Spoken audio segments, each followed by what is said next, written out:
오늘 33번째입니다. 베드로의 그림자. 예수님의 기적을 30번에 걸쳐서 말씀을 드렸습니다.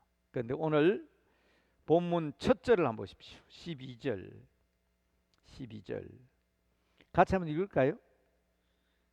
사도행전 5장 12절 시작. 사도들의 손을 통하여 민간의 표적과 기사가 많이 일어나게 됐습니다. 예수님의 손길이 아니죠. 사도들의 손을 통하여 그랬습니다. 사도들의 손을 통하여. 예수님은 내가 너희를 위하여 처소를 예비하러 간다 하고 떠나셨습니다. 그리고 너희가 보는 그대로 내가 다시 오겠다 하고 성천하셨어요. 그리고 다시 오겠다고 말씀하시는 주님을 기다리는 자에게 성령을 보내셨어요. 주님이 가는 그대로 다시 오신 것이 아니고 성령을 보내셨습니다. 그 성령을 받은 사도들의 손길을 통하여 능력과 기사가 많이 나타났습니다. 이게 오늘 본문 시작입니다. 태어나서 한 번도 걸어보지 못한 사람이 일어났고요. 성령님을 속인 아나니아와 삽비라가 죽었습니다. 그래서 오늘 11절 계속 이어지는 말씀에 보면 앞에 11절을 봐야 되겠네요. 11절. 자, 11절에 보면 안전병이가 일어나고 아나니아와 삽비라가 성령님을 속여서 죽게 되고, 그래서 11절에 온 교회와 이 일을 듣는 사람이 다 크게 두려워하니라. 이 일을 들은 사람이 다 크게 두려워하고 무서워하면서도 이 사람은 다 솔로몬 행각에, 12절 마지막 부분이죠. 솔로몬 행각에 모였습니다. 두렵고 놀라운 일이 일어나자 오히려 사람들이 몰렸습니다. 여러분, 코로나의 위기가 끝나지 않았죠. 그리고 코로나의 후유증이 여전히 남아있죠. 경제적으로도 정치적으로도 사회적으로도 회복돼야 된다. 그런데 제일 회복 안 되는 데가 교회거든요. 지금 제일 회복 안 되는 데가 교회입니다. 누가 회복시킬 수 있습니까? 우리가 이전처럼 모여야 되는 거 아닙니까? 자기가 할 수 있는 가장 기초적인 일을 하지 않으면서 회복 안 된다고 그러거든요. 지금 교회에 수천 명, 수만 명이 모인다 하더라도 방해할 사람 아무도 없고, 왜 아직 코로나 끝나지도 않았는데 교회 그렇게 모이느냐 이야기할 사람도 없는데, 내가 가장 가까이서 할 수 있는 일을 안 하면서 코로나 후유증 그러거든요. 그렇지 않습니까? 그렇잖아요. 오늘 이 초대교회 예루살렘 교회가 예수님 떠나고 가장 큰 위기를 맞았는데, 그들이 새로운 힘을 얻게 되는 가장 큰 배경이 뭡니까? 성령 받은 일이잖아요. 어떻게 성령 받았다고요? 모여서 기도하다가, 함께 모여서 기도. 그러니까 저는 이 코로나 위기가 왜 회복이 안 되냐, 경제가 어렵다, 정치가 어렵다 하기 전에 이 하나님이 하시는 일이거든요. 교회부터 회복돼야 세상이 회복되는 일인데, 교회에서 회복시키는 가장 중요한 일을 하지 않으면서 지금 누구를 원망하는지 모르겠어요. 여러분, 오늘 본문 말씀이 참 중요합니다. 모이는 것이 힘입니다. 모이는 힘의 위력을 세상 사람들이 더 잘 압니다. 그래서 14절에 다시 한번 읽읍시다. 자막에도 나오네요. 14절 시작. 믿고 주께로 나오는 자가 더 많으니 남녀의 큰 무리더라. 믿고 주께로 나오는 자가 더 많으니 그랬어요. 은혜가 없다, 재미가 없다, 기뻐하려고 해도 그런 거리가 없다. 모여봐요. 그런 일이 안 생기는지. 꽉 차도록 모이면 그런 일이 생기죠. 심지어 사람을 메고 거리로 나오는 사람도 있었습니다. 솔로몬 행각에서 다 모일 수가 없으니까. 그래서 베드로가 지나갈 때 그의 그림자라도 덮일까 했다 그랬습니다. 그래서 오늘 말씀의 제목을 베드로의 그림자라 그렇게 제목을 붙였습니다. 병든 사람을 침대와 요위에 뉘고 혹 베드로의 그림자라도 누구에게 덮일까 하여 침대에 요에 병든 사람 메고 나왔습니다. 교회가 우선 모여서 힘이 있고 능력이 있고 소문이 나고 나쁜 소문을 퍼뜨리는 사람들이 있거든요. 똑같은 하나님의 일이지만은 오늘 새벽 시간 제가 말씀드렸죠. 비방하고 비난하고 불평하는 것 절대로 하나님의 뜻 아니라는 걸 우리가 다 알잖아요. 그리고 아무리 궁핍한 가운데 있고 어려운 가운데 있고 힘든 일이 있어도 기뻐하고 감사하고 감사하면 복 주시는 거 알잖아요. 우리 그거 모릅니까? 알잖아요. 가장 극한 상황에서 내가 죽음에 직면했더라도 우리가 하나님을 바라보고 주님을 바라보면 빛이 난다는 거 알잖아요. 독일의 본헤퍼가 사형 집행 시간이 됐습니다. 간수들이 이 본헤퍼를 끌고 나왔는데 복도로 끌고 나왔는데 그 많은 그 감옥에 있는 사람들이 본헤퍼를 알잖아요. 저 목사님은 지금 나치에 한가하다가 오늘 사형선고하다 간다는 다음에 다 여기저기서 다 내다봅니다. 그런데 본헤퍼가 태연히 사형장으로 가는데 쳐다보던 사람이 전부 다 벼랑과 무릎을 꿇었습니다. 이유가 뭔지 아세요? 본헤퍼의 뒤에 후광이 비쳤습니다. 저도 기록을 보고 내가 본 거 아니니까 저도 기록을 보고 하는 말. 본헤퍼의 뒤에 큰 후광이 하나님의 빛이 쫙 비쳤어요. 순간 사람들이 다 놀라가지고 엎드렸다는 기록이 있습니다. 오늘 낮에 우리 장로님과도 그런 얘기했습니다마는 우리 교회 원로 목사님 조희태 목사의 아버지 조석훈 목사님이 순교하는 장면을 공교롭게도 제가 지난 주 중에 한국 백인의 순교자의 전기가 있어서 읽다가 우리 원로 목사님 아버님이니까 제가 그 순교하는 장면을 제가 읽었습니다. 이제 이 유행군들이 밀고 오니까 공산군들이 저 압록강까지 밀려 올라가잖아요. 마지막 발악입니다. 그들이 아주 사람 기독교인들 공산주의 반대하는 사람을 마지막 처리하기 위해서 그 마지막 단계에서 우리 조석훈 목사님이 잡혔어요. 그래서 소달구지를 끌고 가는데 소달구지에 실린 채 가는데 수많은 사람 지켜보았는데 그 달구지에 실려가는 목사님의 모습 46살 목사님의 모습을 봤을 때 전부 다 그게 마지막인 줄 알고 숙연했다는 거예요. 가다가 더 급한 상황이 벌어집니다. 비행기 소리가 들리는 거예요. 유행군. 그러니까 세워놓고 아주 유혈이 낭자하게 그냥 총살을 시키고 가버렸어요. 엄청나게 총알바지가 돼서 그렇게 우리 원로 목사님 아버님이 돌아가시는데 그 책에 잘못된 게 하나 있어요. 7남매를 남겨놓고 그래 돼 있더라고요.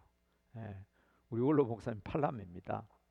근데 7남매를 남겨놓고 그렇게 순교하셨다는 구절이 있더라고요. 여러분, 하나님께서 우리에게 그런 각오와 주님만 바라보는 능력이 있을 때 본헤퍼 목사님의 뒤에 후광이 나타났던 것처럼 조석훈 목사님이 그 소달구지에 실려서 가는 그 장면을 보고 사람들이 목사님을 알고 그 빛을 보았다고 표현하는 것처럼 우리가 베드로처럼 온전한 그림자가 나타나기 위해서는 우리가 빛을 보고 서 있어야 돼요. 그 빛은 주님의 빛이 없으면 우리도 그 빛을 발할 수가 없고 그림자가 생길 수가 없습니다. 캄캄한 밤에 무슨 그림자가 있습니까? 베드로의 능력과 함께 드러난 소문을 듣고 모인 사람들의 위력 대단합니다. 그래서 예루살렘 부근에 수많은 사람들이 모였다고 했습니다. 병든 사람, 귀신 들린 사람이 다 이 그림자에 덮일까 싶어서 나왔는데 다 나음을 입었다고. 그렇죠?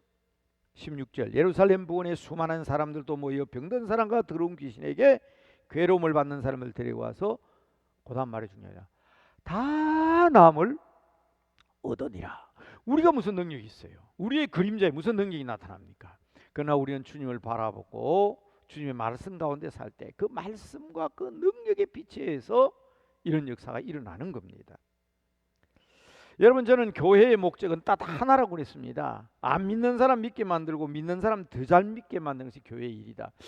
저는 이게 지금 수십 년 동안 제가 주장하는 것인데, 목사님들 앞에서도 그렇고 장로님들 교육할 때도 그랬고, 또 이번에 우리 교단에 대한민국 교회가 변하려고 그러면 목사도 변해야 되지만 목사가 가장 먼저 변해야 되죠. 장로, 집사, 권사가 바뀌어야 된다. 그래서 교재를 썼습니다. 총회에서 인정하고 이제 그 책이 다 배포가 되고 팔려 나가고 그러는데, 제가 맨 마지막에 주님께 안 믿는 사람 믿게 만들고 믿는 사람 더 잘 믿게 하는 것 더 이상도 더 이하도 아니다. 교회는 뭐 더가 있으면 뭐 더가 있어요. 뭐 더 필요한 게 있냐고. 안 믿는 사람 믿게 만들어 천국 가고 믿는 사람 더 잘 믿어서 하나님 앞에 상 것 받고, 이 교회 목적 아닙니까? 더도 아니고 덜도 아니라고. 그렇다면 안 믿는 사람 믿게 만들어 가면 좋은 소문 나야 되지요. 소문을 두려워하는 사람 되지 말고 좋은 소문을 내야 됩니다. 방송이든 길거리에서 외치든 전도지로 하든 말로 하든 교회는 그림자 정도가 아니라 예수의 몸이기 때문에 이 교회에서 나오는 것은 전부 다 주님의 모습이 나타나는 그림자가 돼야 되는 거예요. 지금 교회를 비난하고 교회를 욕하고 하는 것은 교회의 그림자가 주님의 그림자가 아니기 때문에 그런 거 아닙니까? 여러분, 베드로의 그림자 갖다 댔더니 다 나음을 받았어요. 단순한 사람의 그림자가 아닙니다. 여러분, 우리의 인생길은 광야길입니다. 구약 성경은 신약 성경에 또 그림자라 그랬죠. 네, 율법은 복음의 그림자고요. 그래서 갈라디아서 3장 24절에는 옛날 성경에는 몽학 선생이라 그랬고 지금 성경에는 초등교사라 그랬어요. 그러니까 우리가 복음을 믿고 있으면 복음으로 나타나는 모든 우리의 행위가, 그 그림자가 세상을 살릴 수 있고 안 믿는 사람 믿게 만들고 믿는 사람 더 잘 믿게 만들고, 그러다 보니까 병도 낫게 되고 능력도 낫게, 진짜 하나님 계시는구나, 이거 병 나왔다, 이거 손윤탁 목사 때문에 나왔다, 그럼 그건 잘못된 거예요. 목사님이 기도했더니 병이 나았다, 그것은 주님이 해주신 일이다. 아무개 권사님이, 아무개 구역장이 우리 가정을 위해서 기도했는데 능력이 나타났다, 그것은 바로 주님이 함께 하시기 때문이다. 그분은 주님의 사람이니까. 이스라엘 백성들은 광야에서 구름 기둥과 불 기둥의 그림자를 따라서 40년을 살았습니다. 그 구름 기둥과 불 기둥에 있을 때 밤중에 영하 40도까지 내려가는 그 추위도 이길 수가 있었고, 낮에 40도를 오르는 더위도 이겨낼 수 있었습니다. 광야에서 40년의 그 은혜와 사랑, 우리도 그 체험한 사람들 아닙니까? 우리도 여기저기에서 기적의 흔적을 가지고 있는 사람들입니다. 그러나 오늘 말씀드리고 싶은 것은 그림자만 붙들고 사는 어리석은 사람이 되지 않아야 합니다. 실체가 없는 그림자는 없습니다. 그 그림자의 실체는 베드로가 아니라는 겁니다. 그림자를 보고 실체를 바로 붙잡고 실체를 바로 확인해야 됩니다. 베드로도 베드로의 그림자도 아닌 예수님을 붙잡고 살아야 이런 능력이 나타납니다. 그리고 마지막으로 말씀드리는 것은 우리들도 주님의 그림자가 되어야 된다. 사람들이 모인 것은 사도들의 기적을 보았기 때문입니다. 그러나 표적과 기사가 모임의 목적이 되어서는 안 됩니다.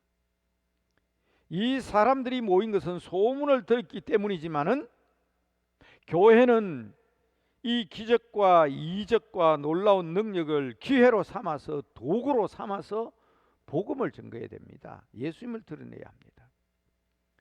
예수님 없이 그림자만 쫓아오는 사람들에게 그 그림자만 붙드는 일로부터 벗겨주어서 실체를 보게 해야 합니다. 그래서 우리는 베드로처럼, 베드로의 그림자처럼 우리도 그림자를 자아내야 하지만 확실하게 우리가 바라보고 있는 방향이 어디인가를 알아야 합니다. 저는 다 훌륭한 종들이고 또 훌륭한 젊은 목사님들이 5분이 지난주에 발표했지만 저는 몇 달 동안 기도한 게 있습니다. 혹시라도 젊음을 믿고 우리 성도들에게 그 모든 능력과 힘은 주께로부터 오는 것인데 내 지식과 내 학문이 그리고 내 지혜가 교회를 변화시킬 수 있다는 것을 드러내지 않도록 참 그렇게 저는 많이 기도했습니다. 그것을 듣고 있는 우리 성도들이 그분들이 나오는 그 그림자를 통해서 진짜 그 실체인 주님을 바라보고 우리 주님께서 앞으로 이루고자 하는 그 소망과 꿈이 무엇인가, 주님이 보여준 호라마가 무엇인지, 비전이 무엇인지 꼭 볼 수 있으면 좋겠다. 아주 중요한 부분을 제가 놓쳤더라고요. 초기에는 참 많이 강조했는데 그 비전 선언을 안 했다고 해서 깜짝 놀랐습니다. 그래서 제가 주보도 찾아보고 했더니 주일날 가가지고 제가 인터넷에서 지금 몇 년 동안 주보를 쫙 찾아봤어요. 정말 교인들에게 우리 교회 비전을 내가 제시하지 않았는가. 그래서 이건 그분들이 좋은 걸 지적해 줬다. 우리 교회 비전을 제시했는데 이게 끝까지 지난 3년 동안 4년 동안 강조를 안 했구나. 코로나 때문에 그랬을까?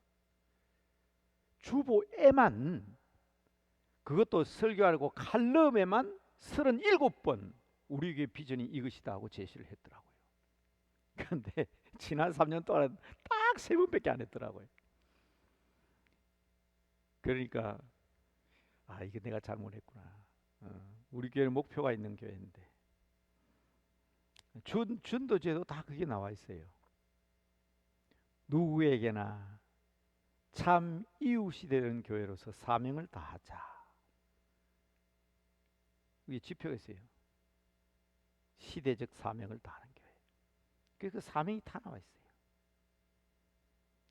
누구나 그리워서 찾아오는 게, 말씀이 그리워서 찾아오는 게, 사랑이 그리워서 찾아오는 게, 맨 사명이 그리워서 찾아오는 게. 그리고 한 번도 안 빠지고 나온 게 있어요. 해마다 우리 장로님들이 정책당을 하는데 제가 표를 제시하면서 표 앞에 교회 지표는 시대적 사명을 다하는 교회입니다. 그래서 올해의 표는 이겁니다. 그렇게 세워놔놓고 교인들에게 주지를 안 시키면 다 잊어버리는구나. 한번 따라합시다. 시대적 사명을 다하는 교회. 여러분 이거 제가 정한 거 아니에요. 그게 130년 전에 정해진 건지 100년 전에 정해진 건지 70년 80년 전에 정해진 건지 우리 조유택 목사님이 정하신 건지 배명님 정한 건지 몰라요. 저는 비전 선언문 이런 말 옛날에 안 썼거든요. 그 말이 나온 지는 얼마 안 됩니다. 여러분 혹시 목적이 이끄는 삶 하는 교육받는 거 모르겠는데 목적이 이끄는 삶 하는 그 세미나부터 나온 게 비전 선언문입니다. 그런데 우리 교회는 그거보다 훨씬 이전부터 지표라는 말을 사용했습니다. 그 시대에 맞다 우리는 남문 밖에서 어려운 사람을 돕는다. IMF가 왔을 때는 이 지역에 어려운 사람을 도와야 되는 데가 속 갖다 놓고 밥 해주다가 지금은 그렇게 안 하죠. 지금은 잘 보여야 되니까 시에서 경찰에서 막 그냥 그런 거 지원하는데 우리 교회 밥 해주다가 제재당했잖아요. 이 서울역 앞에 사람들 노수인들 모인다고 남대문교회 해주지 마라 해서 못한 거지만은, 우리 교회는 그때 그 시대에 따라서 우리의 사명이 있다는 것을 확실히 하고, 그 시대적 사명에 따라서 매년마다 총회와 다른 표들을 제시하면서 실천 덕목을 키운 교회입니다. 여러분, 제가 이런 말씀을 드리는 것은 그 자체가 그래도 그 표적과 기사나 그 목적, 그게 목적이 아니고 그건 도구예요. 주님을 바라보는 도구입니다. 사람들은 판단합니다. 그림자를 보고 그 실체를 추측합니다. 그림자가 어떻게 실물과 완벽하게 같을 수가 있겠습니까마는, 어릴 때 우리 그림자 놀이 많이 했거든요.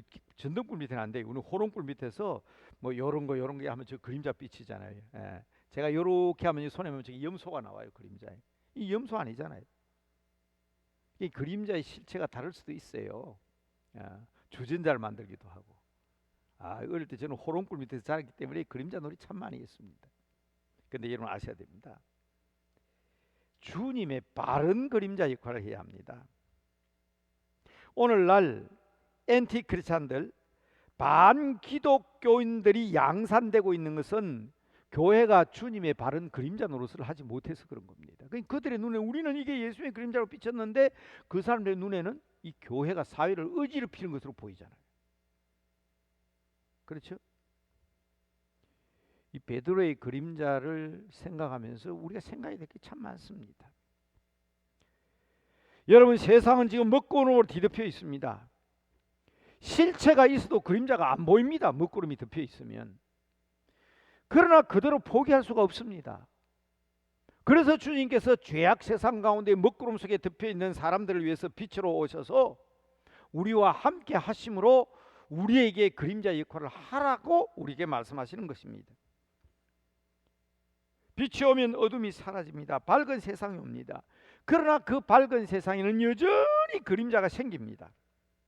이왕이면 주님의 그림자들이 되시기 바랍니다. 어둠의 그림자가 아니라 사람들이 덮일까 바라는, 오늘 본문에 나오는 덮여줄까, 병든 자, 귀신 들리냐도 나아지게 해줄까 하는 그런 그림자가 되어야 합니다. 가장 좋은 모양은 우리들이 주님을 바로 바라볼 때 가장 좋은 모양이 나옵니다. 우리들의 모습이 있는 그대로 비치는 것입니다. 죄인이었던 우리들의 변화된 모습이 반영되어야 합니다. 세상은 우리를 보고 예수님을 판단합니다. 나로 말미암아 세상 사람이 예수 믿는 사람이 안 믿게 된다든지, 나로 말미암아 믿는 사람이 더 잘 믿게 돼야 되는데 신앙이 흐트러진다면, 예수님께서 말씀하셨죠? 연자 맷돌을 목에 따라 바다에 던진 것 같다. 그래서 여러분, 할 수만 있으면 목사 되지 마라 그랬잖아요. 선생 되지 마라 그랬잖아요. 저는 수없이 많이 들었습니다. 우리 교회에서 들었습니다. 예수님도 좋은 줄 알고 성경도 좋은 줄 아는데 목사 꼬라지 보니까 예수 믿고 싶은 마음이 없어진다. 저는 참 집사 때도 많이 들었고 굉장히 많이 들었습니다. 그래서 할 수만 있으면 선생 되지 말라 그랬어요. 애가 영어 성적이 너무 나빠요. 니 왜 영어 공부하냐? 우리 영어 선생님 꼴 보기 싫어서 난 영어 공부 안 한다는 거예요. 너 국어 성적이 어떻게 그러나? 우리 국어 선생님이 너 좋은 거 내놨어. 나 국어 성적 좋은 거예요. 목사도 그렇고 장로, 집사, 권사, 온 교회 성도들이 다 그렇습니다. 우리가 찡거리고 화내고 짜증내고 미워하고 시기하고 다투고 수군거리고, 그게 예수의 모습이 있습니까 없습니까? 알잖아요. 그게 예수의 모습이 없잖아요. 누가 봐도 아는 겁니다. 기뻐하고 즐거워하고 힘들어도 감사하고 도와주고 사랑하고 포용하고 품어주고 이해하고 용서하고, 그게 예수의 모습이 나오죠. 이제 여러분 기도하겠습니다. 변화하는 성도들의 모임인 교회를 통해서 우리는 주님의 그림자가 되어야 합니다. 이 그림자로 말미암아 모여드는 교회가 되어야 합니다. 그러기 위해서 마지막으로는 이 그림자의 실체인 예수님을 우리가 만나야 합니다. 목사님께서 기도 제목을 안내해 주시겠지만 머릿속에 확실히 하고 기도합시다. 주님의 그림자로 살게 하옵소서. 주님의 그림자로 살게 하옵소서. 이 그림자로 말미암아 사람들이 모여드는 교회가 되게 하옵소서. 그런데 마지막으로 우리는 그림자의 실체는 예수님을 통해서 예수님의 그림자를 우리가 드러내야 하니까 우리가 예수님을 바라보고 예수님을 만나고 주님과 함께 아름다운 모습을 드러내는 우리들이 되게 하옵소서. 정말 우리들의 모습을 되돌아볼 수 있는 기회가 되고 이 기도를 통해서 베드로의 그림자를 보고 사람들이 모여드는 것처럼 주님의 그림자가 온 교회에 가득하고 온 지역에 가득하고 온 가정에 가득하게 되기를 주님의 이름으로 축복합니다. 눈 감으십시다. 눈 감으십시다. 이제 목사님 나오실 텐데 주님의 그림자로 살게 하소서. 이 그림자를 통해서 사람들이 모여들게 하시고 우리가 바로 이 바른 그림자를 위해서 주님을 만날 수 있는, 그래서 오늘 본문의 역사가 나타날 수 있는 저희들 되게 하옵소서. 그렇게 기도하겠습니다.